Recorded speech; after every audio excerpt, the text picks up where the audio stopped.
కానీ ఎందుకు ఇంత వేరియేషన్ ఎందుకు ఉంది సార్? ఈ రోజు సడన్గా ఉన్న వేరియేషన్ కాదు కదా. అవును. ట్యాక్సెస్ అమెరికా నుంచి ఎక్స్పోర్ట్ అవుతున్న వాటిపైన వేస్తున్న ట్యాక్సెస్ ఎక్కువగా ఉండడం, నాట్ ఓన్లీ ఇండియా, చైనాకి కావచ్చు, రష్యాకి కావచ్చు, ఈవెన్ కెనడా, మీ పక్కనే ఉన్న కెనడా, మెక్సికో లాంటి దేశాలకు కూడా మీరు పంపిస్తున్నప్పుడు ట్యాక్సెస్ ఎక్కువ ఉంటుంది, మీరు దిగుమతి చేసుకున్నప్పుడు ట్యాక్స్ తక్కువ ఉంటుంది. ఎందుకు ఇన్ని రోజులు బేర్ చేసింది అమెరికా? ఎందుకు వాటిని పట్టించుకోలేదు? అంటే మీకు 1992 కన్నా మొదలు 2 క్యాంప్స్ ఉండే మనకు, మీకు తెలిసిందే కదా. ఒకటేందో యుఎస్ఎస్ఆర్ క్యాంపు, తర్వాత అమెరికా యుఎస్ఏ క్యాంపు. అప్పుడు ఏం చేసేది ఈ యుఎస్ఎస్ఆర్ ఏం చేసేది, ఒక క్యాంపుకు మొత్తం ఫీడ్ చేసేది. యుఎస్ఏ ఏం చేసేది, ఒక క్యాంపుకు ఫీడ్ చేసేది. ఫర్ ఎగ్జాంపుల్ మన ఇండియాకి ఎవరు ఫీడ్ చేసేటప్పుడు యుఎస్ఎస్ఆర్ ఫీడ్ చేసేది, పాకిస్తాన్కి ఎవరు ఫీడ్ చేసేది, అమెరికా ఫీడ్ చేసేది. ఇట్లా క్యాంప్గా డివైడ్ అయిపోయి ఫీడ్ చేయడం మొదలుపెట్టారు. అయితే దాంతో కొన్ని దేశాలు ఏమైనాయంటే మొత్తం వాళ్ళు ఇక ఆ ఫీడ్ కోసమే ఉన్నది. ఇప్పుడు చూడండి, ఎప్పుడైతే అమెరికా ఆ ఫీడ్ తీసేసిందో పాకిస్తాన్ పరిస్థితి ఏమైంది? ఇండియా అంటే సరే తట్టుకొని యుఎస్ఎస్ఆర్ అంత ఎక్కువ సపోర్ట్ చేయకుండా యుఎస్ అయితే పాకిస్తాన్ సపోర్ట్ చేసింది కదా. అయితే చాలా దేశాలు మా ఒక్క మేము చేసే ఫీడ్ తోటి బతికనేసుకున్నాయి, మా ఎయిడ్తో బతికనేసుకున్నాయి. ఇప్పుడు సింపుల్ ఒక ఎగ్జాంపుల్ చెప్తానండి. నాటో అని ఉంది. నాటో ఏందని అంటే అది ఎవరి ప్రొటెక్షన్ కోసం? యాక్చువల్గా యూరోపియన్ ప్రొటెక్షన్ కోసం. రష్యా ఇక్కడ, యుఎస్ఎస్ ఇక్కడ ఉంది, యుఎస్ఏ ఇక్కడ ఉంది. వాళ్ళు మాగర్ రావాలంటే చాలా కంట్రీలు దాటుకొని రావాలి. వాటి ప్రొటెక్షన్ కోసం నాటో పెట్టి, ఆ నాటోలో ఏమేమి డిస్కస్ చేసినామంటే జీడిపి వైజ్గా మీకు కనీసం 3% కన్నా ఎక్కువ మీరు మిలిటరీ మీద స్పెండ్ చేయాలి. యుఎస్ ఏమో మేము 4%, 5% జీడిపి మీద మేము స్పెండ్ చేస్తాం. యూరోప్ కొన్ని దేశాలు అయితే 1 to 2% స్పెండ్ చేస్తాను. ఎందుకు?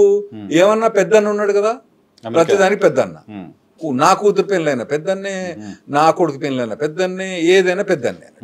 పెద్దన్న ఉన్నాడు కాబట్టి ఆ పెద్దన్న అన్ని భారాలు మోస్తూ వచ్చిండు అన్నట్టు. ఇప్పుడు ట్రంప్ వచ్చిన తర్వాత పెద్దన్న రియలైజ్ వచ్చిండు, అరే నాయన వాడేమో బాంబులో ఖర్చు పెడతాడు, వాన్ ప్రొటెక్షన్ నేనెందుకు పెట్టాలి అనే రియలైజేషన్కి వచ్చి బంద్ చేసాడు. సరే, బంద్ చేశాడేమో, ఈ నష్టం అబ్జర్వ్ చేశారేమో, అప్పుడు ఉన్నట్టుగా ప్రచన్న యుద్ధం లేదు, మనకి ఎవరితో కొట్లాడలేదు, మనం అబద్ధం. రైట్. అంత కర్కశంగా ఒకేసారి అటువంటి డెసిషన్స్ తీసుకోవడం అనేది కాస్త ఇబ్బంది కనిపించింది కదా. స్లోగా, గ్రాడ్యువల్గా చర్చలు చేయొచ్చు, మీరు కాస్త తగ్గించండి, మేము కాస్త పెంచుకుంటాం, ఇటువంటి మాటలు మాట్లాడచ్చు, ఒక డైలాగ్ జరగాల్సిన అవసరం ఉంటుంది. అలా లేకుండా సడన్గా ఎందుకు మంత్స్ టుగెదర్ 2 నెలలు కూడా కాలేపట్టి పూర్తిగా? అవునండి. అయితే మీరు ఒకటి, ప్రపంచ జీడిపిలో అంటే ప్రపంచంలో ఒక $100 ప్రపంచం ఎర్న్ చేస్తే 1950s యుఎస్ మాకు 50% మా పైసలు మేము ఎర్న్ చేసేది అన్నట్టు. అంత ఎర్న్ చేసేది. మా ఇండస్ట్రియల్ పవర్ కానివ్వండి, మా ఎకనామికల్ పవర్ కానీ అప్పుడు 50%. ప్రపంచంలో $100 ఎర్న్ చేస్తే $50 మేము ఎర్న్ చేసేది. అంటే మేము సంపాదించేది $50. మిగతా ప్రపంచం మీరు కోట్ల కొద్ది మంది ఉన్నారు. మొత్తం 8 కోట్ల మంది ఉంటే, అంటే అప్పుడు 8 కోట్లు లేరు అనుకోండి, 8 కోట్ల మంది ఉంటే అందులో మేము 50% మేము సంపాదించేది. ఎన్ని కష్టాలు పడ్డామో మీకేం తెలుసు. అట్లా మేము సంపాదించేది. అయితే అప్పుడు పరిస్థితి అట్లా. రాను అది 25% పడిపోయింది మా జీడిపి. 25%. అయితే రీసెంట్ స్టడీ ఏమంటుందంటే ఫ్రమ్ 2020 నుంచి ఇప్పటి మటుకు, అంటే 2025 మటుకు అది 25% నుంచి ఈవెన్ 15% వచ్చిందని కూడా అంటున్నారు వాళ్ళు. ఎకానమీ 2020లో 25%, 24-23% నుంచి ఇప్పుడు దాదాపు 15-16%, అంటే దాదాపు 7-8% తగ్గిపోయింది last 5 years. What is the reason? ఎందుకంటే మీ ఇండియా ఎకానమీ చూడడానికి ఎట్లుంది, చైనా ఎకానమీ గ్రో అవుతుంది.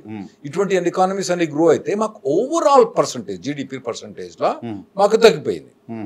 తగ్గిపోయినప్పుడు భారం అన్నది ఒకటే దేశం భారం మోస్తుందా? మిగతా దేశాలు కూడా భారం మోయాలి కదా. ప్రపంచం సంపాదించిన $100 $50 మీరు సంపాదించిన ప్రపంచాన్ని పోషించారు. అప్పుడు పోషించారు. సంపాదిస్తుంది $15. ఎట్లా పోషిస్తాం?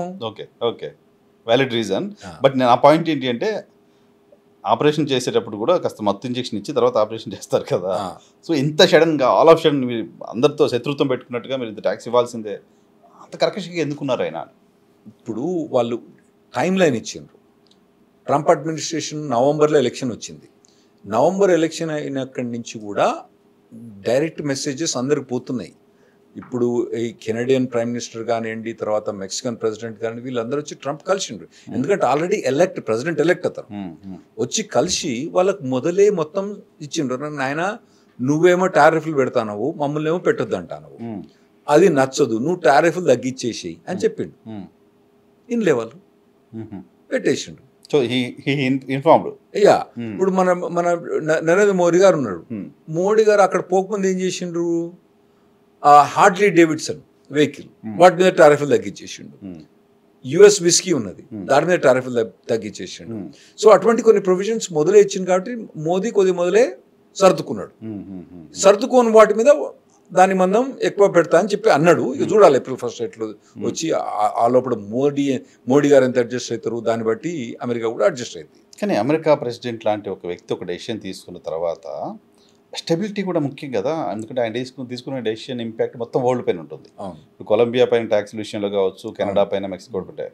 ముందేమో ట్యాక్స్ అనౌన్స్ చేసేసి తర్వాత ప్రస్తుతానికి ఆపేస్తానని చెప్పి తర్వాత ఇంకోటి ఏదో చెప్పి అంత స్టెబిలిటీ లేకుండా ఎందుకు డెసిషన్స్? ట్రంప్ ఆయనకు పొలిటికల్ ఎక్స్పీరియన్స్ 2016 కన్నా మొదలు ఎక్కడ ఎప్పుడు ఏ కంటెస్ట్ చేయలేదు.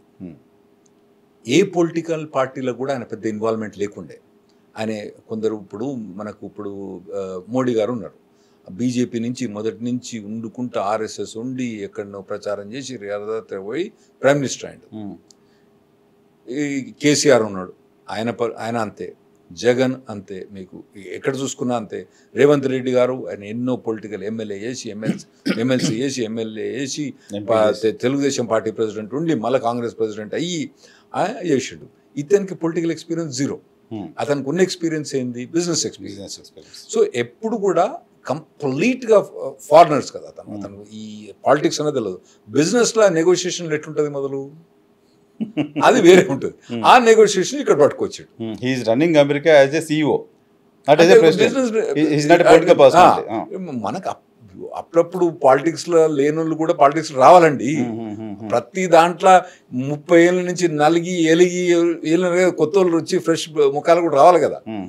ఇక్కడ ఫ్రెష్ ముఖం చక్కగా ప్రెసిడెంట్ అయింది అక్కడ. ఇక్కడ మన దగ్గర ఏంటంటే అట్లా అంత ఈజీగా ప్రొవిజన్గా మీకు చీఫ్ మినిస్టర్ కానీ ప్రైమ్ మినిస్టర్ కానీ కారాదు ఇక్కడ. ఎందుకంటే ఇక్కడ ప్రొవిజన్స్ ప్రకారం వాళ్ళు పొలిటికల్ పార్టీ అపాయింట్. అక్కడ అట్లా కాదు కదా, చక్కగా ప్రెసిడెంట్ మీరు పోయి కంటెస్ట్ చేసుకొని వెళ్ళి కావచ్చు. ఆ పార్టీకి 2 రోజుల ముందే జాయిన్ అయి పోయి చేయొచ్చు. ఎందుకంటే వాళ్ళు పొలిటికల్ పార్టీ లీడర్ అపాయింట్ చేయరు అక్కడ. సో వన్స్ అపాయింట్ అయిన తర్వాత ఆ పొలిటికల్ పార్టీ ఇన్ఫ్లుయెన్స్, ఆ పొలిటికల్ పార్టీ ఐడియాలజీ ఉండదు. ఆ పొలిటికల్ పార్టీ ఐడియాలజీ అసలు మాకు అక్కడ party purely his decision only అంటే ఉంటుంది. వాళ్ళు సెనేటర్స్, కాంగ్రెస్ మెన్ ఇన్ఫ్లుయెన్స్ ఉంటుంది కానీ ఇతను మొండోడు, మనకు తెలుసు కదా. ఇంకోటి ఏంటంటే ఇతను పబ్లిక్ లో పోయి మ్యాండేట్ తీసుకొచ్చిండు. Mandate not only his name, his policies. ఆ పాలసీస్ ఏమన్నాడు, నేను రెసిప్రోకల్ టారిఫ్స్ ఇస్తా, నేను యాంటీ ఇమిగ్రేషన్ పాలసీ స్టాండ్ మీద ఉంటా అని చెప్పి, నేను బర్త్ రైట్ సిటిజన్షిప్ తీసేస్తా అని చెప్పి ఆ మ్యాండేట్ అతను పెట్టిన తర్వాత, పొలిటికల్ ఎలక్షన్ పెట్టిన తర్వాత పీపుల్ ఆయనకు ఓట్ చేసిన తర్వాత ఆయన ఏమంటాడు, ఇప్పుడు నేను అవి ఇంప్లిమెంట్ చేస్తాను అంటాడు.